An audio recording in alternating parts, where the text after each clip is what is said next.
Hi guys, it's Dylan from Bijou Diamond Jewellery in London with another watch video, and today we're taking a look at the Rolex GMT-Master II Pepsi.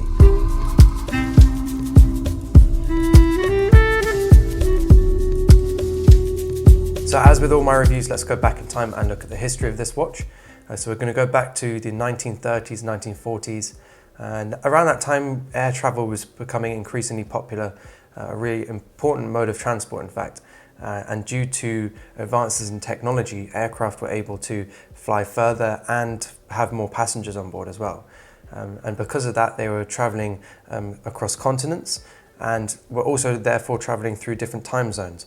And so pilots that were flying the aircraft were constantly having to manually adjust their watch to be able to check the time from point A of origin and also their destination when they arrived. So in the early 1950s, the American airline Pan Am contacted Rolex and they said, can you come up with a watch for our pilots that would enable them to quickly adjust the time zone and on their watches, but also simultaneously be able to observe two time zones at the same time, so that the pilots were able to observe the time zone from their origin, so point A, and also in point B, their destination or wherever they were. So Rolex came up with a special model for these pilots, and it was actually released just 1 year after the Submariner. So the GMT Master was released in 1954, and the Submariner was released a year before that in 1953.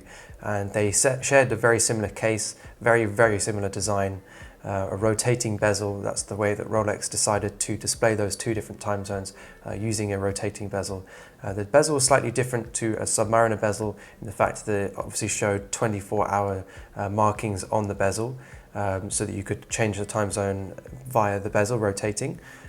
It also featured a different colored bezel, and it was also bidirectional, which meant it could rotate in either direction. Which meant it was much easier for the pilots to be able to adjust their time zones. Whereas the Submariner on not necessarily the earlier models, but later models featured a bezel that only rotated in one direction to protect divers from diving too long. So that first reference that Rolex released of the GMT Master in 1954 was the reference 6542. The watch obviously featured a slightly different movement from the Submariner to accommodate for the date function and also the addition of the 24-hour hand. Rolex released loads of different models between kind of now and that original model from 1954. Lots of different special examples, different precious metal variations, but the one we're interested in now, it was released in 2005, and that was the 116718 reference, which was the yellow gold GMT. Later on they released bimetal variations, and in 2007 they released the steel variations, the 116710LN, which was very similar looking to the Submariner. And then later on in 2013 Rolex released the Batman variation, obviously not called Batman by Rolex, but that was the 116710BLRO, and that featured a bi-color, so a two-tone color bezel in ceramic or Cerachrome for Rolex, and that was a real important moment in watchmaking, because to be able to fuse those two colors of ceramic is a very difficult thing to do, and Rolex has seamlessly done this. If you look at the bezel on this watch that we're looking at today, you can see how it perfectly stitches together the two colors. It wasn't the first time that Rolex had done a two-tone bezel, though previous to that they'd obviously done it on the original models, like we see on the original 6542, which featured like a Pepsi style bezel, but it was the first time that it had been done with ceramic. And that 2013 BLNR was kind of the first model that really separated in terms of steel models the Submariner versus the GMT in the modern day lineup or collection for Rolex. So it was a really important watch, and it's been incredibly popular and had a waiting list for a pretty long time since it was released. The next really important watch that we're going to look at is actually the watch that we're looking at today, which was released in 2018 last year at Basel, and that was the first time that Rolex had put the Jubilee back on the watch for a very long time, the Jubilee bracelet, that is. And it was actually really a kind of nod to the original 6542 reference from the 50s, because that featured a Jubilee bracelet on latter models, and it also featured, of course, the Pepsi Bezel, which again, a brand new release for this year. So Rolex previous to that had put the Pepsi Bezel on the white gold variations, but never on the steel, so it was a really important moment, this Pepsi. And I really like the way that Rolex has now started to look at really separating the GMT line and the Submariner line. Before, we used to have a lot of clients trying to decide between the two watches because they were very similar, especially the LN variations of both, so just the black ceramic versions. But now they have completely separated and help to differentiate between the Submariners and the GMTs. We've got the Jubilee bracelets now with polished center links, the two-tone bezels on the GMTs, and then for the Submariners we've got all one color for the bezel and dial, and also we've got full brushed finish bracelets. So a really different look now, and it really separates the two watches completely, which is brilliant. And it doesn't actually just stop at the steel line, that extends also through to the gold and bimetal lines as well. Okay, so that concludes the history of this GMT Master. Let's have a look now at the features of this watch. So we're going to start with the clasp as always. The clasp on this watch is the standard Oyster clasp. Brilliant clasp, fantastically engineered, incredibly solid, brilliant everyday wearer. Yeah, they just withstand, real everyday abuse, and they can last for a very, very long time. Unlike many other clasps, they don't tend to wear out very quickly. They tend to keep their snap and their click pretty well. This one is polished, or features a polished center part to the clasp to match the polished center parts of the Jubilee bracelet. The combo is not quite as obvious as on an Oyster bracelet, where you obviously have flat polished links. Because this features lots of smaller links on this Jubilee bracelet, it's harder to differentiate between polished and brush finish on this bracelet. This clasp also features a easy link adjustment, which means that the clasp can be adjusted by 5mm to extend the bracelet. Really useful feature in summer, especially when your wrist expands slightly in the heat, and you can just quickly adjust your bracelet, make it a little bit more comfortable, and then when your wrist contracts or gets smaller, then you can just change the easy link adjustment again. Very useful feature, not quite as adjustable as a Submariner glide lock clasp, but still a really nice useful feature. Now moving on to the bracelet, which is the most important thing and probably the biggest appeal of this watch. Really nice addition. It was the first time in a very long time, like I said, in 2018 when they released this watch, that they actually brought back the Jubilee bracelet again. So yeah, a really nice touch from Rolex to put that back on the watch. Definitely gives the watch a much more of a dressier, slightly smarter feel versus the sportier Oyster bracelet. But yeah, really, really cool addition to this piece. But definitely a different feel completely now to a Submariner. Moving on to the case now, very, very simple case, like the super case on the Submariners and the other GMTs. A real iconic Rolex look. We've got polished sides and a brushed top to this case. We've got our bidirectional rotating bezel for our 24-hour markings. Really nice color combo on this bezel, which is known as the Pepsi Bezel, or nicknamed the Pepsi Bezel, with the red and the blue. And this has obviously been around since its initial release in the 1950s. Really cool, iconic Rolex GMT look.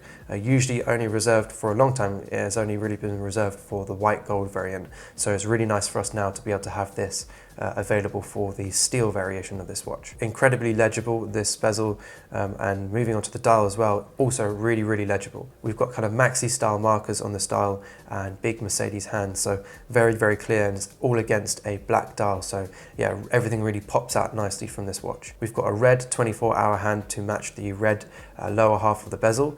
Really nice little accent there. A nice touch to tie all the design together into one. And obviously this features the new movement, which has a 70-hour power reserve. So really cool little addition to the GMT Master. Now let's move on to actually how to set a GMT Master watch and actually how to use its function. So we're going to use the example of being in London as our home time. And the GMT time now is 8 p.m. So we'll set the clock now using our 24-hour hand. So we pull our crown out and wind our 24-hour hand round to 8 p.m. on the bezel. So you can see it says 20, which is 8 p.m. And now what we need to do is set our hour hand. So we push the crown in one more click and change around our hour hand. And because in London now we're plus 1 hour from GMT because it's British summertime, we turn now our hour hand to 9 p.m. What we can do is, now we've got our watch set, we can screw in our crown and now play with the bezel and rotate that round and test out some time zones. So we'll use our first example now, which is Los Angeles, which is minus 7 hours behind GMT. So all we need to do now is rotate the bezel clockwise 7 points. So 1, 2, 3, 4, 5, 1267. So we read the bezel now and it shows between 12 and 14, which is 1 p.m, so 13. Now, if we use the bezel now for another example, so we'll reset it to the center point, and we look at Shanghai, for example, which is +8 hours ahead of GMT, so +8, and that means we need to rotate our bezel anti-clockwise now 8 points. And so if we do that, 1, 2, 3, 4, 5, 6, 7, 8. So that shows now 4 a.m. in Shanghai. Okay, so that concludes how to use the GMT function on this watch. It's a really useful feature for people that travel a lot for business, and also make international phone calls for business during their day. Yes, like I said in my Batman review earlier in this week, that it is really easy to just look on your phone and use the world clock on your phone, or do some really simple maths of +8 or -7 to each different time. But it kind of defeats the object of having a watch. So it's a nice little, really easy visual way of being able to tell the time in 2 different time zones and still be able to observe your home time using that hour hand on the dial. So on to whether or not I would own this watch. This bracelet I find slightly too bling for my personal taste. It was quite a loud bracelet versus the Oyster bracelet. Personally, I prefer the old Batman on the Oyster bracelet if I was going to go for a GMT Master, or if I was looking at other models. I quite like the white gold variant of this watch. You still get that same Pepsi look, but you've got the slightly more understated Oyster bracelet, a little bit more sporty looking in a way. However, I think this is a really important watch in the collection, and in some ways quite underrated, because it is very, very true to the original GMT Master from 1954, featuring that Jubilee bracelet and that Pepsi bezel. It's really cool that Rolex has brought that original design back to a modern day piece, with all the great technology that we have now in modern day watches, like ceramic bezels, like a 70-hour power reserve, and a fantastic movement that's in all of these GMT Masters. But yeah, really cool watch overall. Depends on your personal taste. If you'll use the functions or not, it doesn't really matter. Either way, it's just a brilliant, fantastic watch.